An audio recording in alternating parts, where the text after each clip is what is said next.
একদম আব্বাস থেকে একদম তারেক রহমান পর্যন্ত চাঁদার ভাগ যায়। আপনারা যে আব্বাস নৌকা উঠছেন, এই আব্বাস নৌকার তলা ফুটা হয়ে গিয়েছে। সায়দাবাদ টার্মিনালে কে চাঁদাবাজি করে? চাঁদার ভাগটা কই যায়? মাল্টি লেভেল মার্কেটিং সিস্টেমে হলো তারা চাঁদাবাজি করে। অর্থাৎ ওয়ার্ড কমিটি থেকে একদম আব্বাস থেকে একদম তারেক রহমান পর্যন্ত চাঁদার ভাগ যায়। তা আমরা এই সকল কার্যক্রম বন্ধ করার জন্য অনুরোধ জানাচ্ছি।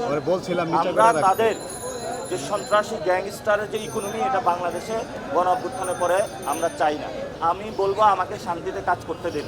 আমি তারেক রহমানের কাছে অনুরোধ জানাবো, এমনি অনেক সন্ত্রাসী গডফাদার নিয়ে পকেটে নিয়ে হাঁটতেছেন, বিভিন্ন জায়গায় পরিচয় করিয়ে দিচ্ছেন।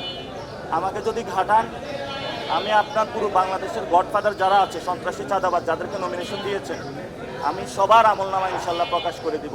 অনেকেরই আমলনামা আমাদের কাছে আছে, ওনার প্রচুর আমলনামা আমার কাছে আসতেছে। আমি ওনাকে একটা সুযোগ দিয়েছিলাম যে উনি দ্রুত গতিতে সংশোধন হবেন, জনগণের টাকা জনগণের কাছে ফেরত দিবেন এবং তারপরে সংশোধন হয়ে নতুন বাংলাদেশ গঠনে উনি আগ্রহী হবেন। কিন্তু উনি সেই কাজটা করলেন না।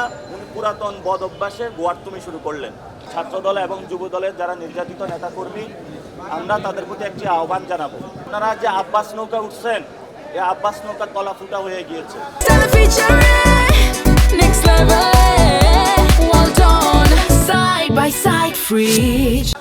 এই আব্বাস নৌকা থেকে দ্রুত নামুন, এটা আপনাদেরকে বাঁচাইতে পারবে না। আপনারা যদি তওবা আস্তাগফিরুল্লাহ পড়ে আসেন, ইনশাআল্লাহ আমাদের দরজা খোলা আছে। চাঁদাবাজি বন্ধ করে আসলে, সন্ত্রাসী কার্যক্রম বন্ধ করে আসলে ইনশাআল্লাহ আমাদের সাথে ঐক্যবদ্ধভাবে কাজ করতে পারবেন। ঢাকা 8-এ অনেকে না বুঝে আমাকে হ্যারাস করতেছে, আক্রমণ করতেছে। আমি তাদের প্রতি একটা সবিনয় অনুরোধ, আমি তোমাদের ভাই, তোমরা আমার ভাই, অনেকে আমার বাবার বয়সী, তো আমি আপনাদেরকে ক্ষমা করে দিলাম। আমরা একটি সুন্দর সম্প্রীতি সমাজ গড়তে চাই, যে সমাজে আমরা কোনো হানাহানি, অপরকে মারামারি এই কাজটা করবো না ইনশাআল্লাহ। হাবিবুল্লাহ বাহারে যারা আমার উপরে আক্রমণ করেছে, ওরা না বুঝে আক্রমণ করেছে, আমি তাদেরকে ক্ষমা করে দিলাম। আমরা একটি নতুন বাংলাদেশ চাই। আমরা আগামী 5 দিন হলো ভোটার যোগ করব, অর্থাৎ একদম ক্লোজ টু ভোটারের কাছে যাব এবং ভোটারদেরকে গিয়ে এটা বলবো যে আপনারা নির্ভয়ে ভোট দিতে যাবেন ভোট কেন্দ্রে। কেউ ভয় পাবেন না। জনগণ যদি একসাথে ভোট দিতে যায়, নতুন বাংলাদেশ ইনশাল্লাহ গঠন হবে। আপনাদের ভয় পাবার কোনো কারণ নাই। এবং আমরা সাংবাদিক মহলকে আহ্বান জানাবো, আপনারা কোনো কাট মিসপ্রচার করবেন না। এটা যারা সাংবাদিকতা করে তাদের দোষ না, এটা হাউস থেকে বাধ্য করে। আমি এক সাংবাদিকের সাথে কথা হয়েছে, ভাই আমি তো অনেক কিছু পাঠিয়েছি, নেগেটিভভাবে নিউজ করেছে। তো যেই সব হাউসের মালিক পক্ষ রয়েছেন এবং সম্পাদক মণ্ডলী আছেন, আপনাদের জ্ঞাতার্থে আমরা জানাতে চাই, 5 তারিখের পরে আপনারা অনেক সহনশীল আচরণ করেছেন, এখন আবার অসহনশীল আচরণ করছেন। এটা গণতন্ত্রের পথে বাধা।